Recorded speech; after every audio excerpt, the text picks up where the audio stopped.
So, if you've never heard of Onward before, well, why haven't you been paying attention?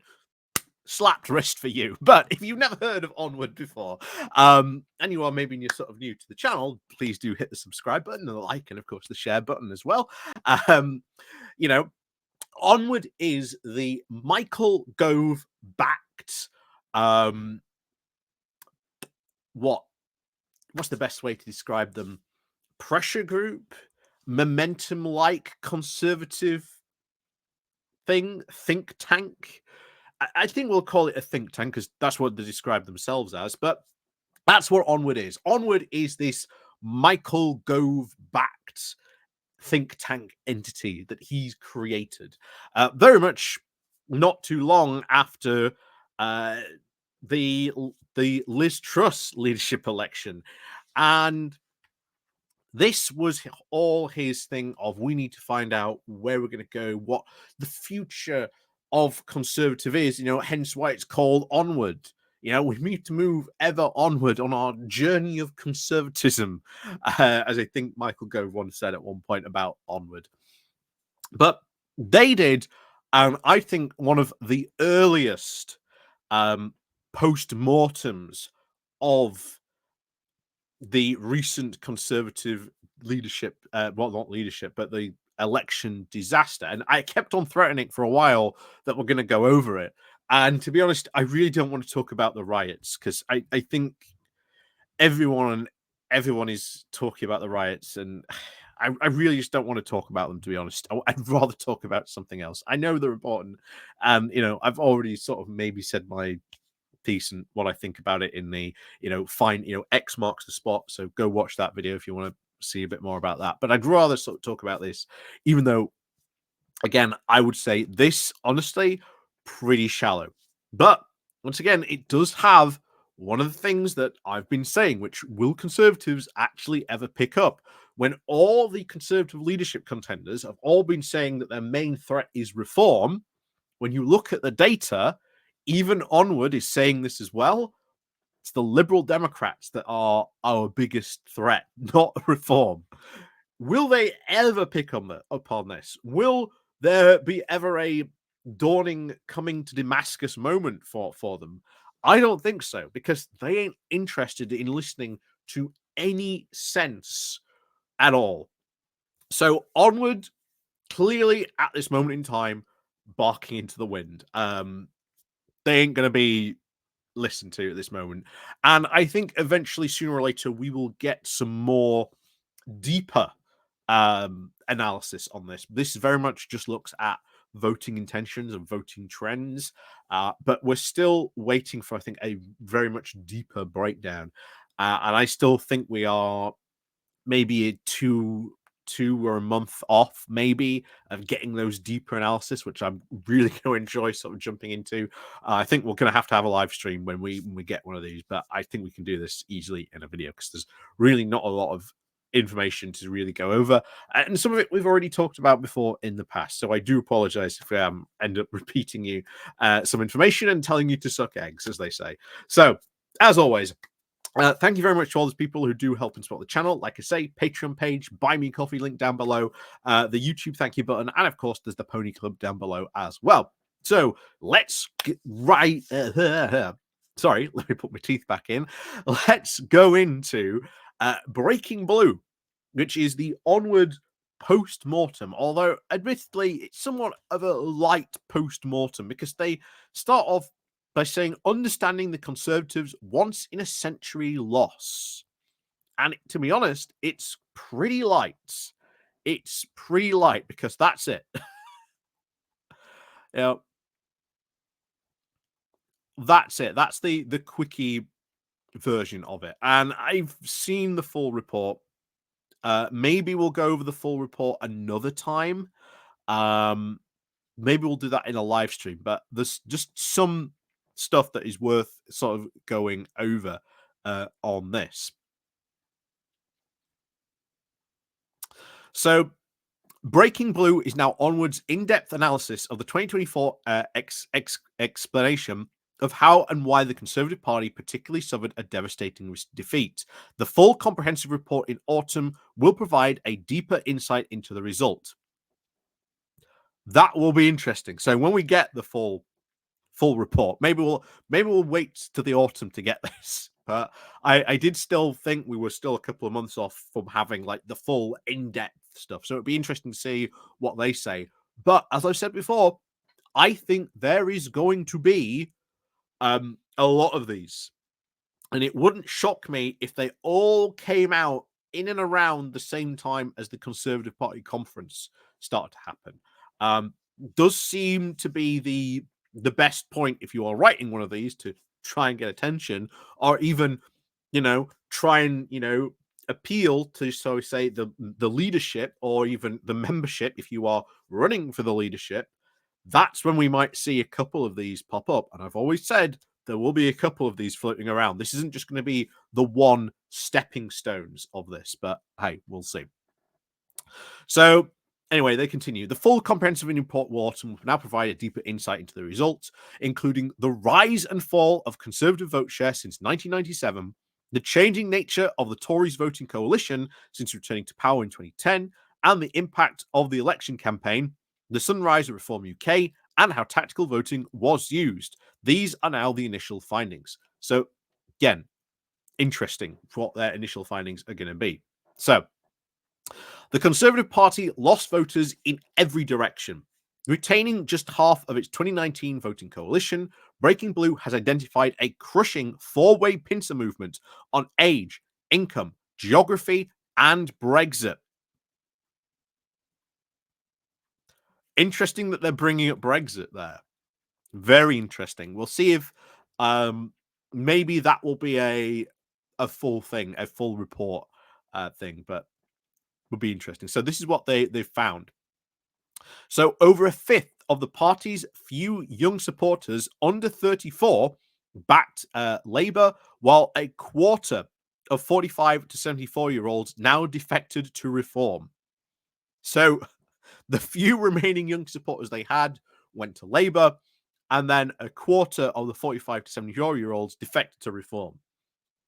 And then defection rates were now highest among the C2 voters, and 28% went to Reform. I think the C2 voters, I think it might be in the full report where it says who they are, but I think they are, I can't remember what they're described now as, but yeah. Obviously, you're saying, a lot of people defecting and defection rates. That's something they are picking up on, of we couldn't bring ourselves to vote for you. The Conservative defectors in urban areas were more likely to vote Labour. Rural areas now backed the Lib Dems, but Reform was most likely to harbour in all places. Nigel Farage returned in 2019, and 78% of people who voted for UKIP in 2015 and Leave in 2016 backed the Conservatives. But this now plummeted to 10% as they returned to Reform. Breaking Blue has found that the party's vote share and its fall was even more severe than other pandemic governments in Germany, New Zealand, Canada, and because of Conservative confidence collapsed. So the red one is the UK. I don't know if you can. Hang on, let me just make that a bit bigger. There we go. Just something there in the corner. So yeah, you can see the red. The red line is us. Sorry if you can't see this. Like I said, this is the biggest I can make it, unfortunately. But yeah, the red line is us, and that is a pretty steep decline compared to everyone else.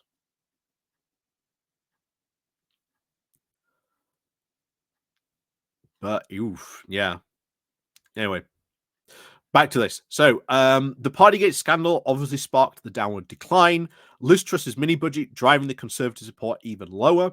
By the time the election was called, the Conservatives were ahead of Labour on all but one negative perception.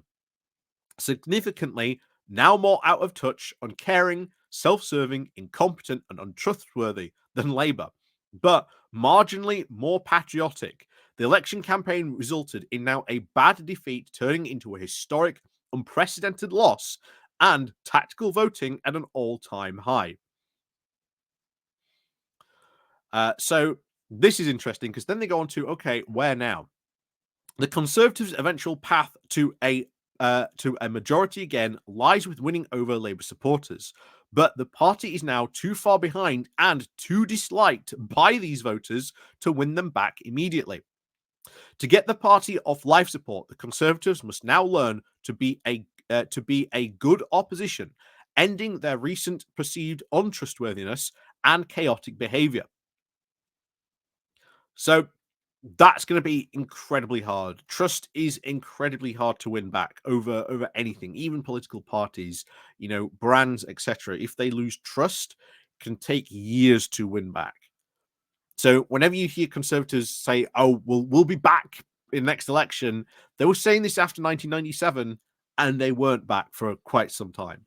Um, and I think, given the fact that they are going to go into more infighting, chaos, like I said, I think there'll be 2, even 3 leadership elections by the time we see the next, general election. I don't even think whoever wins this Conservative leadership election will be the leader of the party to take them into the 2029. I will be incredibly surprised if Kimmy Badenoch manages to survive that long. But as I've said before, Kimmy Badenoch doesn't have friends; she has frenemies. So we'll see. Um, Anyway, to get the party off life support, the Conservatives was in good opposition. It also shouldn't be choosing between winning back Reform and Liberal Democrat defectors to begin its recovery. Breaking Blue finds that now this is a false binary because despite their differences in economic beliefs, Reform and Liberal Democrat defectors are closest to the Conservative voters, nor are Liberal Democrat defectors necessarily liberal. A majority of 53% support cutting immigration. Crucially, they are more likely to vote Conservative, and 76% of Reform and 58% of Liberal Democrat defectors do dislike Keir Starmer. So even if they dislike Keir Starmer or they're not liberal, why are they going to go back to you? You've got to give them a reason on this. And until you actually start to look at policy, what the Conservative Party is really going to stand for, I'd be very interested to know when it goes back to here, Brexit being one of these four-way pincers that ate into the party. I'd be very interested in that. But like I say, I think the full report is going to be very, very interesting. So these voters are more demographically aligned to the Conservatives, who are more likely older, working class, Brexit supporting homeowners living outside the cities without a degree. These are now the cluster of super demographics, the indicators for people who abandoned the Conservatives in 2024 in large numbers that led to the devastating proportional swing, which reduced the Tory vote the most in places it had traditionally now been strongest. And how are you going to win them back? Like, how are you going to win them back? Just because you say, "Oh, but they're closely aligned to us," why did they go and vote for Liberal Democrats in the first place? You know. um. Anyway, this is what the director of Onward said, which I think is quite interesting because he talks about the path back to power. So the path back to power will be difficult. The trap in the upcoming leadership contest is now to argue that the Conservatives either need to focus on the Liberal Democrats or Reform defectors. The truth is, the party has to focus on both. And luckily, these groups are now more similar than many presume. I'd be interested to know why they are so similar, because I think if someone was a Conservative and they defected to the Lib Dems or they defected to Reform, I think their reasons are going to be quite significantly different. Quite significantly different. But there you go.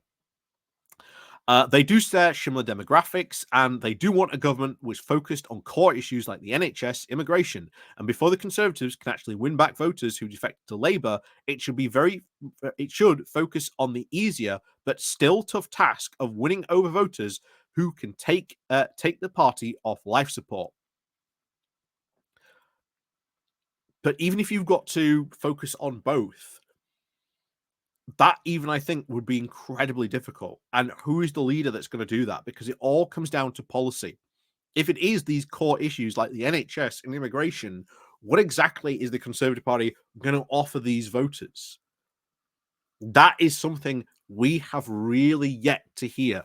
We have not yet heard the policy discussions and what exactly these new leaders are going to offer. We've heard a lot of stuff from them about, oh, they're going to be fantastic on policy. They're going to do this. Okay, but what exactly are they going to do? We'll see. But yeah, interesting light post mortem. It'll be very interesting to see when we get the full one uh, in the autumn. Again, I think it will come out this roughly either a couple of weeks before, or maybe even the week, maybe even the same day, of course, of the Conservative Party conference. This is when it says the full report here, it's not the full report. It's just a light version of essentially this, but you're getting sort of the cliff notes, but you don't really need to read the full one because it already really sort of lays out here what it is. But like I say, I'd be interested to see what the full one is and when that happens.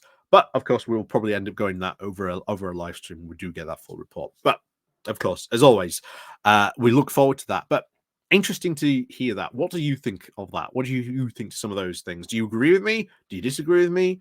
How will the Conservatives both focus on the Liberal Democrat defectors and at the same time pull back the Reform defectors? I think that's a very much losing opposition because I think they can only really go one or the other. And I think if they go after the Reform, they lose more people to the Lib Dems. If they go after the Lib Dems, they probably end up losing more people to Reform. um, that's the current state of the Conservative Party. Attacked on both sides, really fighting a two-front war. And it's very interesting that some, not all, but some Conservatives, like we've seen of Breaking Blue, there was the recent Conservative councillor who sort of brought this up, that you are fighting a two-front war against Reform and the Liberal Democrats. And countries in the past that have fought two-front wars very, very rarely win them.